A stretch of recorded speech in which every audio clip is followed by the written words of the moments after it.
정부가 7월부터 시행할 새로운 사회적 거리두기를 발표했습니다.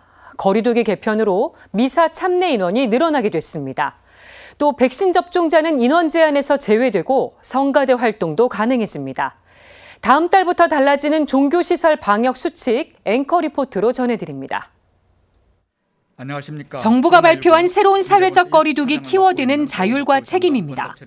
지역의 자율권을 주되 위반 시 책임을 엄격하게 묻기로 했습니다.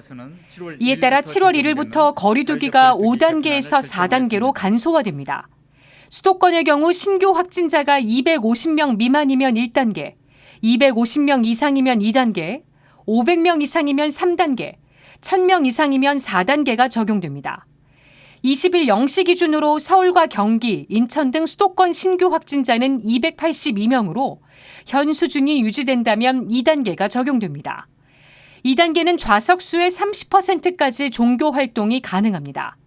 이에 따라 좌석수의 20%까지였던 기존 2단계보다 미사 참내 인원이 늘어나게 됩니다.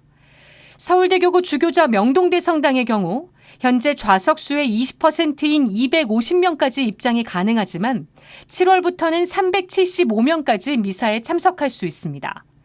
여기에다 백신을 한 번이라도 맞으면 인원 제한에서 제외되는 만큼 7월부터 명동대 성당 미사 참내 인원은 375명이 넘을 것으로 보입니다. 비수도권의 경우 1단계와 2단계를 가르는 기준 인원이 지역마다 다릅니다. 충청권은 55명, 호남권과 경북권은 50명, 경남권은 80명, 강원권은 15명, 제주는 7명입니다. 새로운 사회적 거리두기에 따른 종교활동 가능 인원은 1단계 50%, 2단계 30%, 3단계 20%이며 4단계는 비대면만 가능합니다. 다만 백신을 한 번이라도 맞았으면 인원 제한에서 제외됩니다.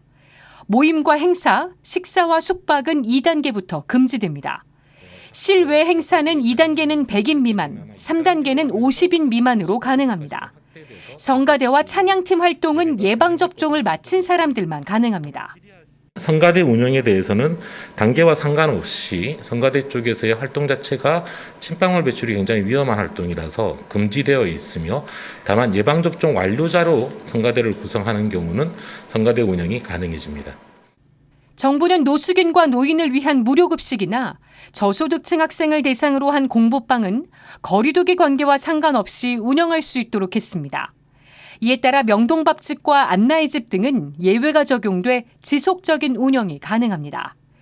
사회적 거리두기 개편안 시행으로 수도권에서는 약 반년 만에 5인 이상 집합금지가 풀리고 식당과 카페, 노래방 등은 밤 12시까지 영업할 수 있게 됐습니다. 정부는 새로운 거리두기는 방역과 일상 회복의 균형점을 찾아가기 위한 노력이라며 기본 방역 수칙은 반드시 지켜야 한다고 강조했습니다. 7월부터 새로운 거리두기 체계가 적용되더라도 실내 마스크 착용과 기본 방역 수칙은 철저히 지켜주시기를 당부드립니다. 지나치게 방역 긴장감이 해이되지 않도록 주의하면서 한 발 한 발 신중하게 일상을 회복해 나가야 할 것입니다. 국민 여러분의 현명하고 슬기로운 노력을 부탁드립니다. 지금까지 앵커 리포트였습니다.